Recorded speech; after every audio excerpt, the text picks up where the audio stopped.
the murder basement is one staircase down underground and no other exits, and there's shelves everywhere with products everywhere. It's really dark and dingy. There's dust and spider webs everywhere. It's a spooky spooky place. And I'm just realizing how incredibly wrong I was assuming this was Target. This does not sound like Target. Disturbing the peace with some peace of mind. Sleeping in jeans, I'ma need a night. OD on the cheap advice. OC on the cheapest flight. Lately I've been on the move trying to get to something, but I told her I've been running just to see the sights. I'm getting my hair cut on Wednesday, and I'm going with a quite different look. And because of that, I have to finish this video like today and tomorrow, because otherwise the continuity, like some shots I'll just have completely different look. And I have I'm just trying so hard to get it to 8 minutes, and I'm at like 7:20 right now. And I just cannot think of what to do for this last bit. And everything in me wants to just do like black screen for like but I can't. Oh my gosh. That's a brilliant way to get yourself to finish videos, is just drastically change something about your appearance. Yeah, it's been kind of stressing me out. And it's so stupid because people are asking like if I want to like go skiing and stuff. I'm like, I can't. I have to finish this video before I get a haircut. I have a haircut. Yeah. What don't you understand about that? This haircut is rapidly approaching. You think I got time to think about skiing right now? Yeah. Like, oh, your haircut's in 3 days. You sure you can't get out for You don't understand. Yeah. So okay, so I have something if you're down. I have a I don't know, this could possibly be somewhat of a segment maybe, but probably not. Maybe it's just a one-time thing. I'm so down. So I'm calling this something like Snob Corner, or I don't know. We'll workshop the name once you know what it is. But I thought you were gonna say Snobcore, which would sound really sick Snobcore is sick. I like Snobcore. Okay, so Jake, what are the hierarchies of coffee snobs? Because you and I are both big coffee guys, right? Oh, yeah. Okay, bottom of the list, and by no means bad. It just means you're the least snobby, which honestly probably means you're good. Yeah. Bottom of the list, 7-Eleven drip coffee in your giant mug. Next on the list, which I hold a special place in my heart for. Yeah, same. I know. Dude, do you think Keurig is above? I feel like Keurig is like even lower than that. On the snob list, it is. Because I think people who drink Keurig think it's elevated. You know, they think it's like, because they're like, today I'm gonna have Colombian, or today I'm gonna have donut shop coffee. Right. I'm sure people are having problems with this already, because I know there's people that are like, I drink Keurigs because I'm desperate, not because of any other reason. They're like, I'm just trying to make it through the day. But still, I still place Keurig above gas station, because gas station coffee that's the coffee of the people, you know? No snobbery there. That is true. I apologize also to the Keurig folks out there, because both Jake and I, we really don't like Keurig. Yeah. They're no good. But yeah, as far as snobbery goes, I guess I agree, because they're not cheap either. Like, you have to go buy the thing and then all those pods and everything. Okay, good. So far, so good. Do you want me to complete your list? Yeah. Okay. Because I think I'm officially at the top of the list. Okay. I think after Keurig, we'll probably go with the home drip machine, but you buy your beans from your local coffee shop. That's next. Nice. That's good. After that is and the people that buy their beans at the local coffee shop, they have the coffee shop grind the beans for them. And then they're making it in their home Mr. Coffee.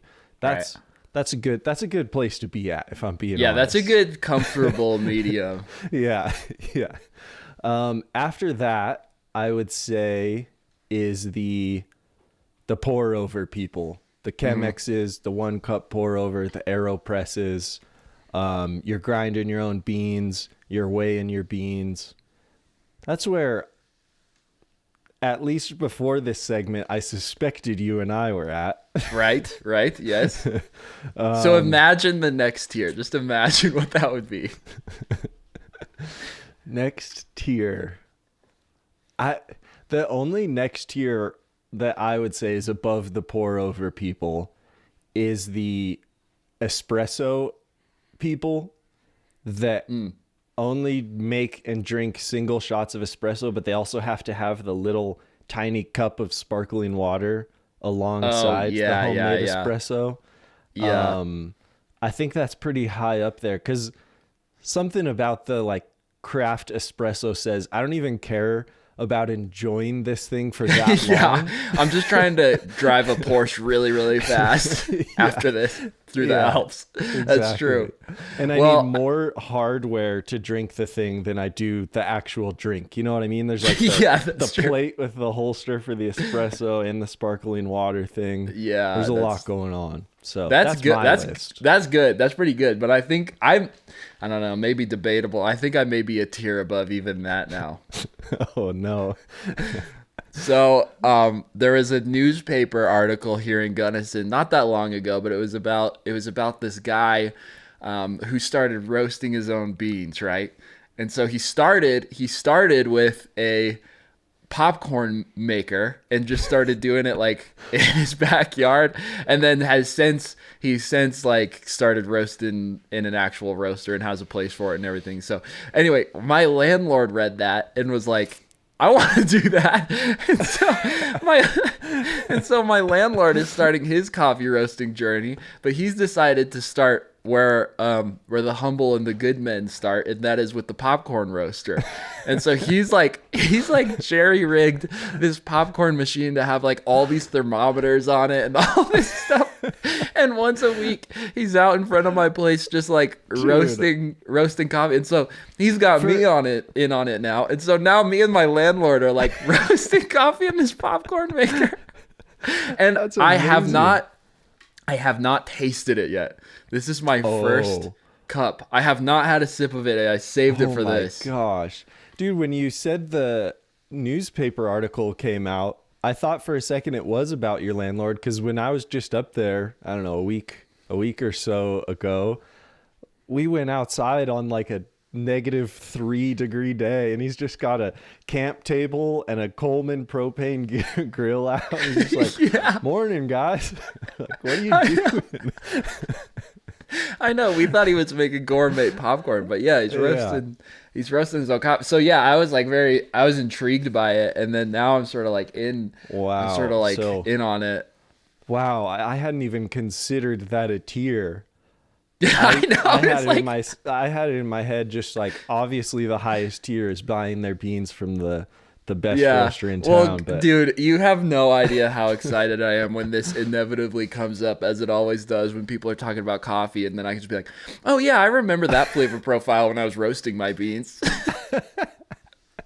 Oh God, this is a disaster waiting to happen. Well, at least a disaster for your bank account. I know. Well, luckily he's the one that's into it. I'm just learning alongside him. He's definitely the one that's in deep on everything currently. Right. I'll he's already with you next week. Actually, that is true, because he was talking about maybe getting like a little baby roaster, and then I was like, oh, maybe I could help. I could pitch for it. So you're right. I'm definitely going in deep. But gosh. Here's what I know about this here. Let me tell you about this here roast. What I didn't know is that when you're roasting, it kind of like the beans kind of crack like popcorn, or like pop kind of, and it happens twice. And if you get to the second crack, and I don't know a lot about all this, but I do know that the second crack means it's a pretty dark roast. I don't like dark roast coffee. And so I was trying to avoid the second crack, but unbeknownst to me, because I didn't know what to listen for, I went way past the second crack.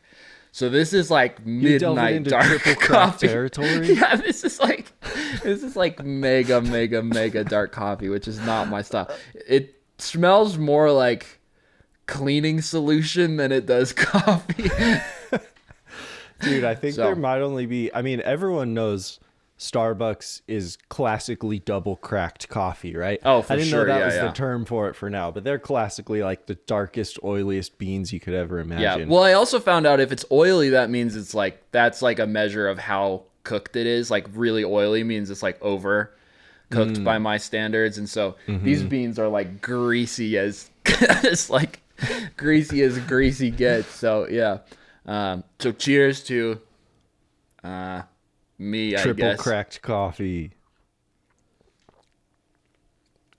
It tastes actually exactly like, and yeah, this is just something that you and I can gauge, but it tastes exactly like Lenzerheide coffee. Like exactly. Yeah. Oh, no. Which, That, you know, by my standards, is not good, but I made this. Okay. Yeah. How's your coffee? Oh, good. Did you make it? I guess I didn't, but it tasted good. I feel like I can tone this back next time. And anyway, okay, enough of that. So maybe Man. if I roast again, maybe if I roast another batch and it's lighter, then we can relive this great segment that everyone, I'm sure, just couldn't get enough of. Well, at this point, I don't think you're too much of a snob at this point with it, especially if you're roasting it on a Coleman grill and it doesn't actually taste that good. Yeah, So- yeah, true. I'll give you the pass for now. I would think you were more of a snob pouring your fellow kettle into a Chemex than if you were roasting beans on your front yard, but we'll see. I think this could develop into a problem. I think it could too.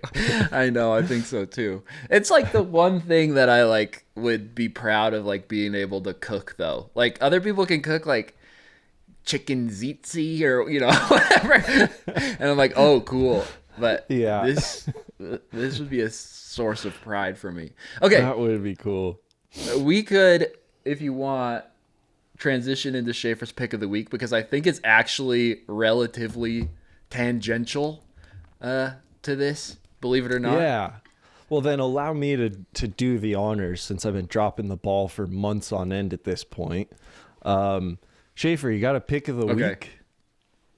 Cue the theme song. Schaefer's pick of the week. Schaefer's pick of the week. Schaefer's pick of the week. Schaefer's pick of the week. I do have a pick of the week. And I even was proactive enough to send it to Jake 2 minutes before we recorded. So it doesn't have to just be like me explaining it and you go, oh, wow, that sounds great. Yeah. Yeah, I did watch it with one eye in my peripheral vision as I was setting up my microphone. That's okay. I just So- think yeah, you didn't have to fully digest it. I think it's just nice for conversation's sake. But anyway, my pick of the week this week is a music video by McGee, which I think it's mk.gee. But it's for the song Are You Looking Up? And it's just like a one shot out of a window of a bus that's driving through the forest. And at first I couldn't really figure out if it was I think it's a train, him in front of right? No, it's a. So I did my research. Oh, Thank you very wow. much. Yeah. So I really liked it just because of the vibe. And at first I thought it was him in front of a projector, but then I saw the sun was flaring in front of him, so I was like, oh no, it's real. And then I thought it was like the back of a truck or whatever. So then I started doing some research. And I was looking into the director and everything, and then that got it in my algorithm. And then it popped up on my just Instagram homepage that it was shot on 35 millimeter Kodak film. And Kodak did a post about it, just talking about, the fact that it was shot on film and such. And I love the sentiment behind this Kodak post. This is, like, I think the video is really, really good, of course. But I think the sentiment behind it is, like, even better. So what the director said about shooting it on film, this is like the backstory. It goes, We were already up against a challenge shooting a live performance out of a decrepit 80s bus that was falling apart on the highway while our artist was nearly falling out of it, and 10 truckers yelling at us for holding up traffic. Why not go all the way and do it on film? Okay, this is the part I really liked. For a fully live music performance, film felt like the right thing to do. It's sort of like giving the artist back what they're giving to you. You got to get it right, and you don't have a million tries. It leveled the playing field in a really cool way. Which to me would just like... Okay, it's similar to my coffee thing in the sense that like my coffee is not that great to be honest. but there's like some heart and soul behind it that you would, if you just took a sip of the coffee, you would never know how much heart and soul there was behind my landlord up there just trying to like figure it out. And it feels so similar. Like I feel like this post just totally put into perspective why. And yeah, I'm so unique in thinking this, but why I think film is so cool. It's just this like extra added, really difficult thing that really doesn't, especially with 35 millimeter, doesn't change the output of the work all that much for the average viewer, but it makes it like exponentially more difficult. And I love the idea of giving the subject back what they're giving to you, where it's like adding that extra level of stress and difficulty in parallel with someone that's also under a lot of stress is just like a cool dynamic that I think makes it feel, because when I watched that video, I was like, this just feels really special. It's not all that outside the box or anything. It just feels really good. And after my research, I think that's at least part of why I think it feels so good. So yeah. Anyway, that's my ramble. Yeah. That's my rant. Okay. I'll get this out of the way before I say all of the good things about it. I'm a little bummed it wasn't on a train because, like I said, I was just kind of watching it in the background, and I thought that they like hopped on a train to film this. Oh, that would be cool. Just the next level of of it being so amazing. Yeah, but that's okay.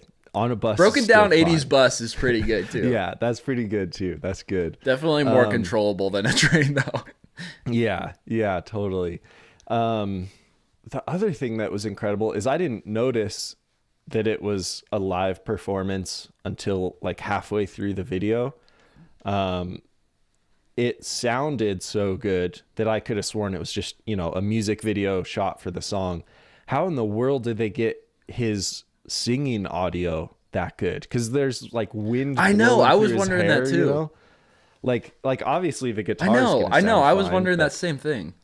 Yeah, I am really curious about that because audio to me is such a dark art that I don't understand. That I have no clue how you would make his voice sound that good on an open window bus. I know. At first, I thought it was in the back of like a pickup truck or something, and they like put frames on the sides or whatever. But then I was like, "There's no way it would sound that good in the back of a truck. There's just no chance." Yeah, man. But I mean, we do have. I think he's a member of our team now. I think we have a member of the Benedicts team that's like a audio expert. Yeah, this is true. If our team member who's an audio expert wants to weigh in on their theory, I would love to hear it. Yeah, agreed. I totally agree. Because, I don't know. I was very impressed by the whole thing. It just felt very sincere. And you have so much opportunity when you have, I don't know how big the budget but that was, but obviously it wasn't small because they shot it on 35 millimeter film. But there's so many directions you could take that. And it felt really good that they just did it like, I don't know. It felt very like, what's the word? Approachable. Like I feel like I could come up with that idea and I could shoot it, but I don't know if I could do it with that much soul. So yeah, that one gets pick of the week just for soul. The soul chart was definitely peaking. No kidding. And I mean the cornerstone of all of that is just how beautiful the song was and his performance was. Like, my God, what an incredible gift to be able to perform that well under such high stakes, No kidding. I know. And then the level of shooting it on film, I feel like adds even more pressure because I'm sure the director, whoever was like, okay, Gotta have one shot at this. Yeah. So yeah, it's pretty cool. That's insane. But good video. The, Made me feel good inside. Yeah. Yeah, that's a good pick of the week. That's a real good pick. I highly recommend it because it made me feel all warm and tingly on a morning that I was real tired. Yeah. I feel like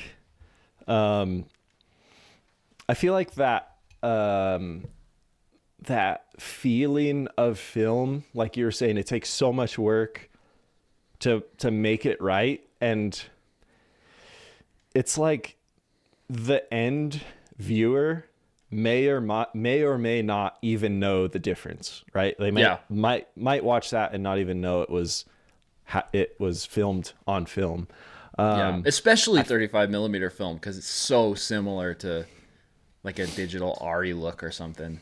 Yeah, and I feel like a similar thing is when you have like a handmade good, largely because there's still a lot of mass-produced things that are mass-produced to look handmade. But when you have a handmade thing and you know it's handmade, it's just like, I don't know, I feel like it's kind of similar where it just instantly becomes so much more precious to you when you know that like a human dumped a bunch of love and care into making it versus a machine just cranking them out really quick. Yeah. And it's not a super measurable kind of value too. Like, it's just this feeling. It's nothing super obvious, which, it's really, really cool. Yeah. Speaking of which, just a random opportunity to give a sick shout out to one of my new favorite channels ever called Make with Miles, which is this awesome dude that just makes like cabinets and dressers and chairs.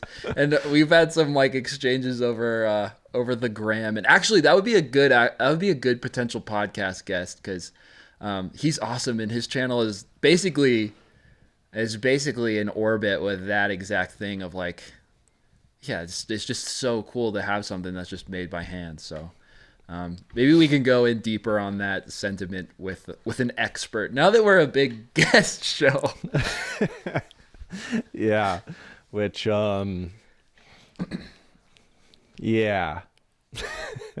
turns out editing 3 cameras and 3 audios is a lot harder than I realized. Oh gosh, so, you're a boss for doing that. We'll have to consult the board about future guest. Oh, okay, yeah. But while we're on this little mini segment adventure, we started with Snobcore. We moved into Schaefer's Pick of the Week. If you don't mind, I'd love to add another classic, timeless segment of our show called Gary Would Be Proud, where we... I forgot about this segment. This is a segment where we bring up stories of people that Gary Vaynerchuk would be proud of for their dedication to hustle culture. I don't know if this story really fits into to someone Gary would be proud of, but it's close at least. I was shopping this weekend with my girlfriend, and I'm not going to name drop the business or anything, because it's gotta be Target. To slander business. No. This is something Gary would be proud of. Oh, okay. So we're at this business that is this guy who's selling products out of just a house. Like, it's a neighborhood house. His backyard has, warehouse racks full of products and stuff. And his bathroom is full of products in his living room. It's the craziest store. I like this guy ever. Yeah. Like he's literally just sitting on a couch in his living room, wall to wall, surrounded by products. Just like, take it. It's all for sale. Yeah. And I know this really sounds like I'm describing a drug dealer, but that's not what this is. But anyway, you go to this guy's house, and he kind of gives you the rundown, and is like, he's like, yeah, we got products here and in the living room. And then if you go down here, I call it the murder basement because it's a scary looking basement, but you can go down into the murder basement and there's more products there. How do you find these places? And it was like, oh yeah, funny. Like it kind of calms my nerves a bit, you know, because you see it and it's like, oh, that's a creepy basement. Oh yeah, of course that calmed your nerves. Well, it's like he recognizes that it's creepy, and so it's like, okay, cool. Like at least he recognizes that it's really weird that there's a dark, scary basement. So it calms your nerves a bit. And then he's like, I'll leave you alone. Like you look around, have a good time. And so we're looking, we're in the He's backyard. like, this is the murder basement. And Jake's like, whew. I was worried at first. It's kind of like when someone addresses the elephant in the room, right? You know, it's kind of like, okay. I don't think I understand, but well, stay tuned, and I think you'll understand because it's like I'm trying to think of I can't think of a parallel, but I don't know. I think it at least calms your nerves when there's an elephant in the room and people just address it. They're like, I know this is weird. I'm sorry. Yeah. Okay. It is what it is. So we're walking around. We're looking at products in the backyard, whatnot. Like, cool. We go into the kitchen that's full of products. Okay, cool. Then we're like, okay, time to check out the murder basement. It's one of the places we haven't looked. The guys left us alone the whole time so far. We've just been on our own shopping. We go down to the murder basement and we hear footsteps upstairs. And the guy comes down the stairs and starts talking to us when we're in the murder basement. And he conveniently stands right at the bottom of the stairs in front of our only way out of this murder basement. And he proceeds to just like, he gets this crazy look in his eye. And Jake's comforted by this, of course. Jake's like, phew, thank goodness. I was starting to think this wasn't a murder basement. Well, no. Then he makes another murder basement joke, which then was like, okay. He's comforting the first time, but now that you're in the basement, blocking my exit, joking about a murder basement, I'm not comforted anymore. I'm pretty freaked out now. But then he proceeds to tell this story about how he got all of his inventory and how this like business desperately needed to get rid of inventory, so he paid cash for all of it and took it on as a massive risk, and now he like desperately needs to sell all of it. This sounds like a Scooby-Doo character, dude. Dude, and yeah. I acquired all of this inventory from my patrons. Yeah. And he's just like talking about how desperately he needs to sell stuff because he's like in deep with this investment in all this product. While we're trapped, we're just fully trapped. Like we can't. Yeah, get you're out like, of it. haha, yeah, wow. Like, oh man, this is a nice lamp. Yeah. And so then somehow, thankfully, that yarn about his business woes ends. And then he proceeds to tell us about this time that it was really cold and a homeless person knocked on the door of his house business at night, asking if they could like stay in his business overnight. And he proceeds to tell this story about how he welcomed that person in, brought them down to the basement, told this person that he would like set up a bed for them in the corner, and that person was like, oh, this is great, thank you so much. And then after he did all of that, he told this person the murder basement joke. And this person was like, I don't want to sleep here anymore. And left. So all of that to say, and you're just like in the corner, just like corner of this dark basement, trapped, being told about his business woes, and then trapped being told that a homeless person wanted to stay there, but he joked so much about the murder basement that they didn't feel safe staying there anymore. Oh my God. All of that to say, I kind of felt like I needed to buy something or else I was going to die. I was going to say, you had to get something. You had to get something. So Yeah, I bought... That's an absurd sales tactic. Dude, it was crazy. So, yeah. What'd you get? The cheapest bag of cocaine I could possibly find that I got out of there. Awesome. Yeah, so I don't know. I feel like, the start of that story is Gary would be proud because he's working out of his house. He's trying to make it work, and then it kind of turns into murder mystery. Bruh, that is fully in line with a Gary Vaynerchuk vibe. He's definitely got the buy something for me or I'll fucking kill you vibe. That's true. That's very true. I think I don't think Gary would be proud. I think Gary would be inspired. Seriously, Gary's like, I think I need to start threatening people more to make my businesses more successful. This is a good idea.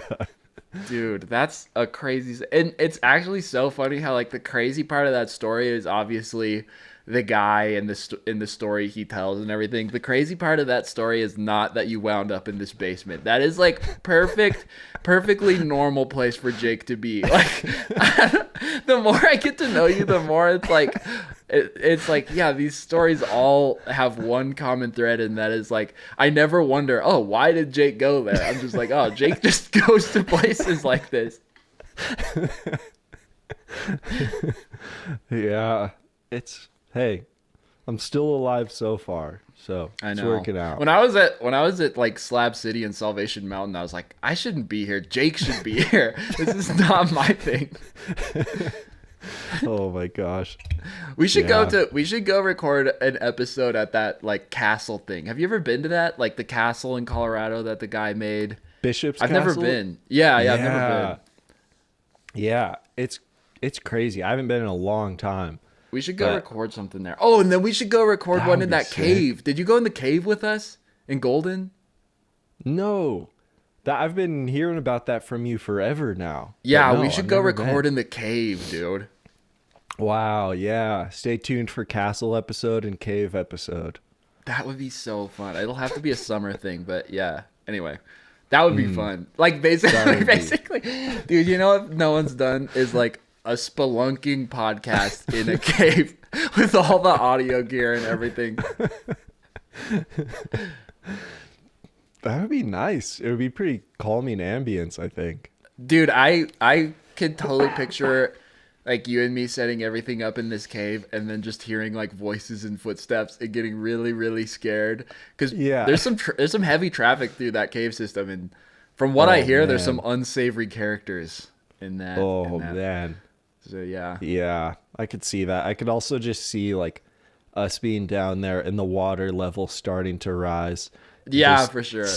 Slowly becoming underwater while we're recording. 2,000 subscribers for Cave Podcast. Yeah.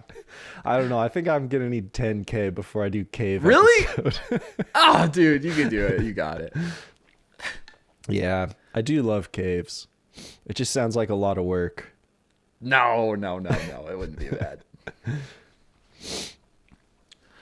I'll carry all this stuff if I can just get the talent down there in that cave. Oh, okay. I call it the murder cave. That should make you feel better. Oh, why did you say so? Sign me up. Oh, man.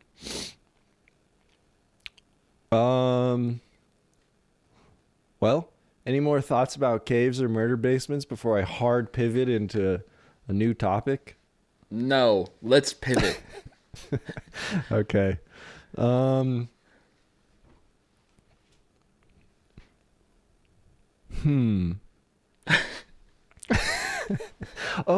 well, I mean, now that we've just had a bunch of nothing stories all podcast, now we can talk about some serious stuff. Oh yeah. Did you see Rhett and Link's "We're Done" video? Yeah, dude, I did. Oh my god. That was the most nothing video I've ever seen. Dude, I don't know, like I'm like slightly guilty of this because I've made similar videos where it's like just addressing the current content landscape and what you got going on and everything. But yeah, oh god, I mean, we're done letting people tell us what to make. Yeah, it's certainly a pretty classic YouTube trope to do that. It kind of breaks all of the rules that we've said not to do. It does. It does break. I was thinking that. Yeah. Talking about what you're going to make. Talking about what you're going to do. Clickbaiting, quitting. Yeah. Which is like both like a bummer because like, yeah, I feel like I know where this is going. It's like on one hand, the video was like kind of cringe, but the idea they're doing is like really cool. The fact they're just going to like do a full on show. Yeah, totally. Self-funded. I'm glad they at least, I don't know if this absolves them or not, but I'm glad they at least just fully recognized the clickbaitiness of it in it.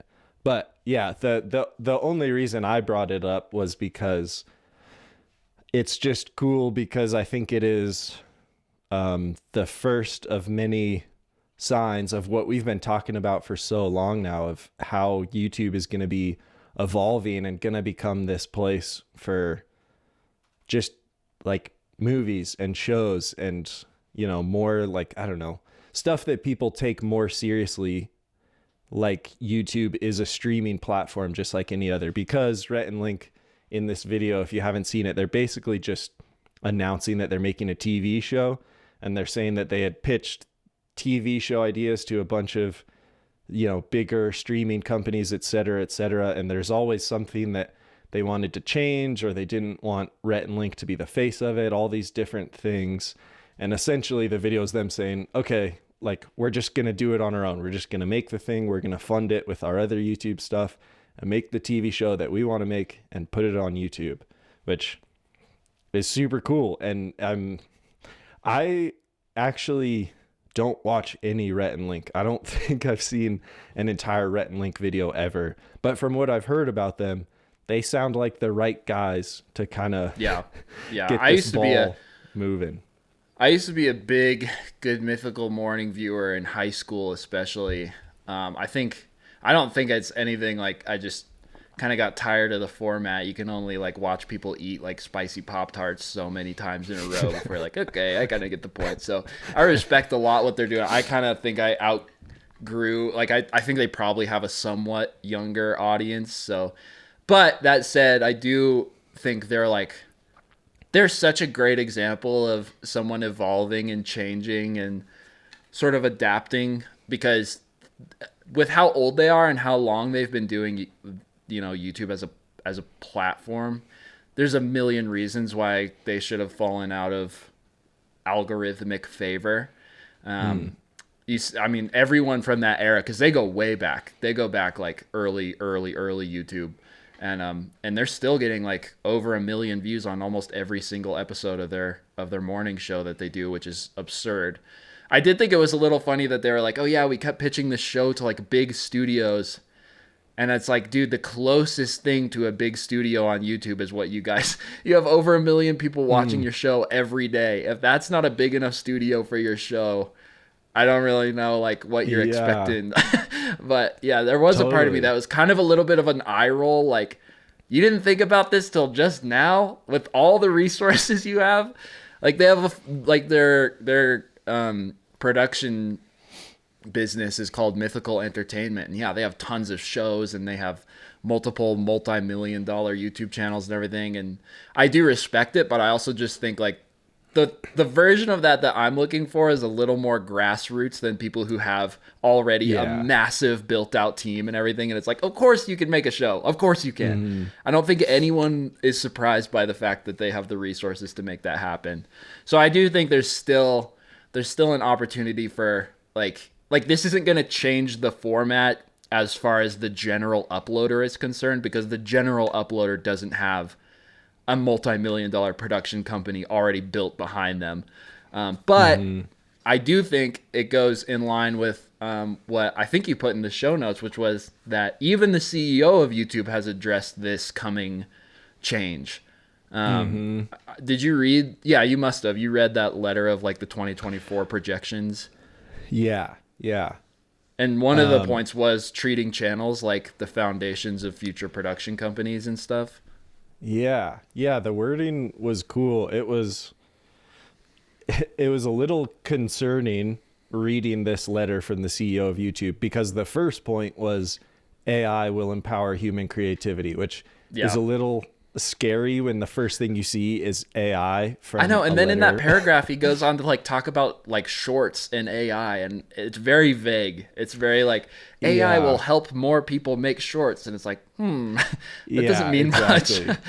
It was scary to see as the first point in this letter, but then as you read through, it was like, oh, this is just yet again another tech company saying, we're on top of AI. We swear we're doing AI stuff. You know? Yeah. It seems like just like when they were gonna do blockchain stuff for 2 months and then they bailed completely. It's just like, don't worry, we're on the cutting edge. Just trust Dude, us. remember when they were like, we're gonna do NFT thumbnails, and everyone was like, woo.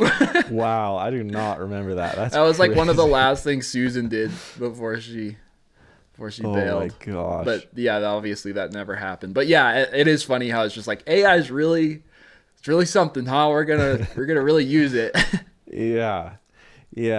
But yeah, point number 2, the wording was great. It was creators should be recognized as next generation studios. Which, is cool for sure. And the thought I had about Rhett and Link, you're totally right. They are a studio for sure, but I wouldn't doubt for a second that there's still something in their heads that tells them they're less than a TV studio. You know, there's just something about being on YouTube that tells you that like you're not, that you are less than. So I'm sure even someone, even a channel as massive as theirs, probably still had that feeling of like, oh yeah, the TV guys are better than us, bigger than us, whatever. And hopefully just realized like, oh no, we are that level. Yeah. I thought another interesting part of that letter was when he was talking about the value or the push towards the living room. Like he kept calling it the living room, which I'm assuming just means like playing on a TV as opposed to on a phone or on a computer. Mm-hmm. And that's a really interesting. And then his insight where he said people want everything in the same place. They want the like homegrown content alongside the high produced content on the same platform. And I don't know. Yeah. Like the optimistic part of my brain is like, oh, that's cool. It truly levels the playing field. Like literally geographically, everything is in the same place. And then the skeptical part of my brain is like, no, people don't want that. People don't want the movies next to the Casey Neistat vlog, next to the how to fix your Honda Civic. Yeah, they're certainly compartmentalized in my brain, and I just know the difference of when I'm in the mood for the grassroots real stuff or when I'm in the mood to escape into a movie type of feeling. Yeah, so I don't know. But yeah, they did say alongside of that living room comment that they think the living room and subscriptions are both the next frontier, or both things they're focusing on. So that's cool.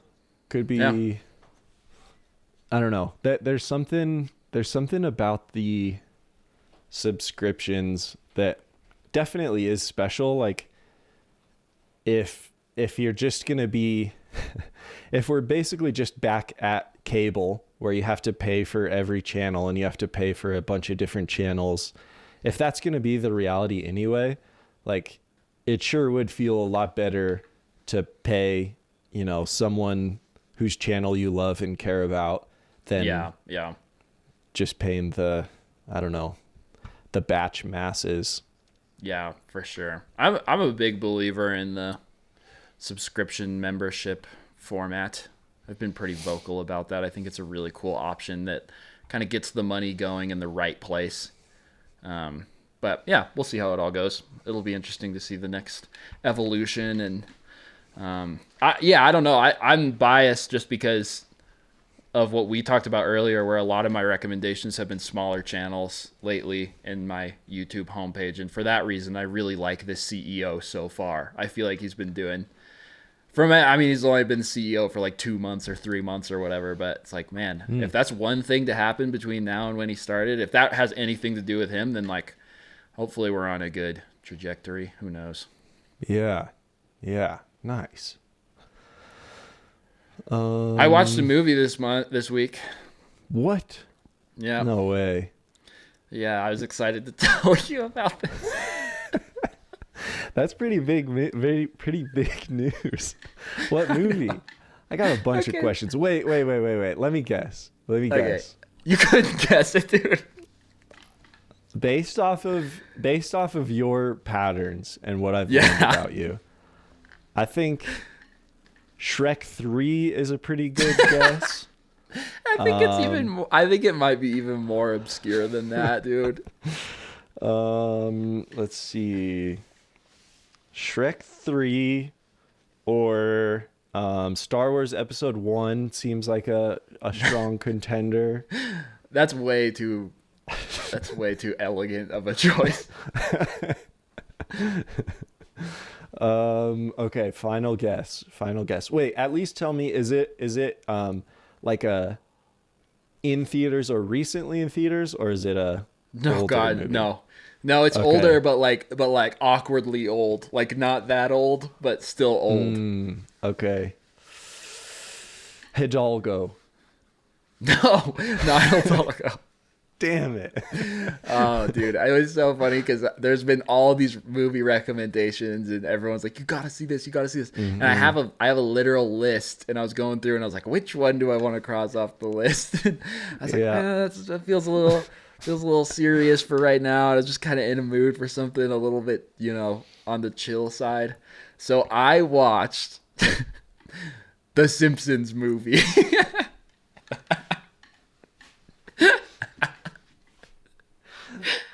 Wow. I've never even seen an episode of The Simpsons. What? Yeah. Dude, what? I know. You gotta get a brain scan, man. There's something wrong up there. Have you seen it? Have you seen The Simpsons movie? It's a great movie. Dude, the part where Marge tapes over their wedding video to say she's leaving was like, God. I was like, this is way too real. Yeah. Silly cartoon it's heartbreaking. movie. It's a great movie. I mean, to be fair, I haven't seen it in 12 years, so I don't remember it that well, but it's a great movie. But wow, that is a curveball. The funny thing is, like we've talked about in the past, I don't usually enjoy my time watching movies all that much, but I was gonna say I really enjoyed it, but I got distracted and only finished half of it and had to come back to it. So I guess it wasn't like that life changing. But yeah, that scene with Marge though, when she leaves Alaska, I was like, oh my God, that's like really sad. Yeah. So, great movie. 10 out of 10. I definitely watched a couple movies this week. Oh, I watched Trainspotting finally. Have you seen Trainspotting? Oh, I have seen. I actually really like that movie. Yeah. I figured, since it's Danny Boyle, that you would have seen it, but yeah, I figured I would watch a movie that was like it's one of those that you need to have in the bank, Yeah. Yeah. Isn't it so creative? It's just such a creatively produced movie. Yeah. Yeah, definitely. I watched it with an agenda for an upcoming video of mine. But yeah, like super creative for sure. And it has, I may as well just say where I'm going. I might not even make this video. I don't know. But you and I have talked about this before. There's a way to do very colorful cinematography that you can make look so terrible and just look like it can look like a YouTube gamer channel, or it can look like Trainspotting, where all of the colors work. Yeah. And I can't figure out what the difference is. So I'm trying to understand what makes a good, crazy, colorful shot and what makes a bad, crazy, colorful shot. Because it's a balance for sure. Yeah. Interesting. I like that. I like the direction of that. That's a great movie franchise to explore that. Because, the second one is every bit as colorful and cool. And, I don't know. For anyone that like cares about Train Spotting, they'll hate this, but I kind of like the second one even more. But it's very like it leans really heavily into the surrealism that the first one did. Like I think the first one is the one that has the shot where he goes down the toilet, right? Yeah. Yeah. The second one has like a lot more stuff like that, like the surrealist storytelling, which is like my jam. I love that stuff. Yeah. But it's very colorful and very surreal, and it's just a cool way to. It's such a cool way to communicate something so unbelievably dark. Yeah, for sure. I can't help but feel like Euphoria was definitely, at least to some extent, inspired by Train Spotting. Or, there's a lot of overlap. Oh, yeah. Certainly. Yeah. So anyway. Good movies. Simpsons, Train Spotting. Good movies. Train Spotting, 9 out of 10. Yeah. I think we're pretty close to, well, we're not close, but we're on our way to 1,000 subscribers. Wow. So, if you want Schaefer to watch another recent relevant movie, Avatar 1, be sure to subscribe, because then Schaefer can add another. I don't even know how we're going to do that. Like, is it going to be a thing where I'm just mic'd up? Like, you and me are mic'd up and the movie's playing? Oh, really? Oh, okay. You just want my... yeah, okay. We could. I just think... I mean, I don't know. Yeah, I don't know. Give us your ideas. Give us an idea for how we should do it. But I was just thinking we would watch it. We could just watch it, and then immediately after we watch it, record a podcast. Oh, that's a good idea. Yeah. We'll never make it to 1,000. That's true. Hopefully we don't have to worry about the podcast will end before that happens for sure. Oh, that's true. We are getting closer to episode 100 when we nuke the whole thing. So I don't know. God, I can't wait. Yeah. Well, you got any apologies? No, I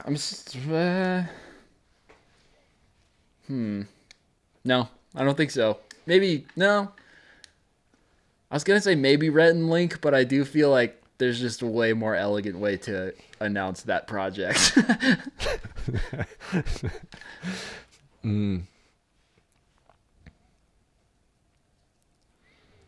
Sorry to everyone that's never roasted their own coffee. I'm sorry. I'm sorry to Japan again. Did we even talk about Japan? No, that's why I'm sorry, because we sure talked about them a lot when they were upside down on the moon, but now that the mission's going successfully, we just don't talk about it anymore. That's true. So, dude, there's a lesson in life. There's a lesson in life in there somewhere. Yeah. I'm sorry to the people that we didn't talk about dinosaurs or space. Yeah. And Japan. That's it. That's pretty good. Other than that, I'm not sorry for anything. Nice. Okay, cool. Not sorry to Scary Haunted Guy. No. I think he more owes you an apology. Yeah, totally. If anything, I did him a favor by not mentioning what this business is. That's true. Dude, next time I visit, we gotta go. We should go. Yeah, it's an experience. It sounds like it's just in Denver? Uh-huh. Yeah. Wow. Yeah, it's crazy. We gotta go. It sounds like bootleg Meow Wolf. Yeah, totally. It kind of gives you like going to Casa Bonita in the 90s vibes. Oh, where you're just like, nothing is like this place. How does this exist? Yeah. That's awesome. Yeah. Sick. Well, thanks everyone. Thanks. Namaste. Amen. Amen.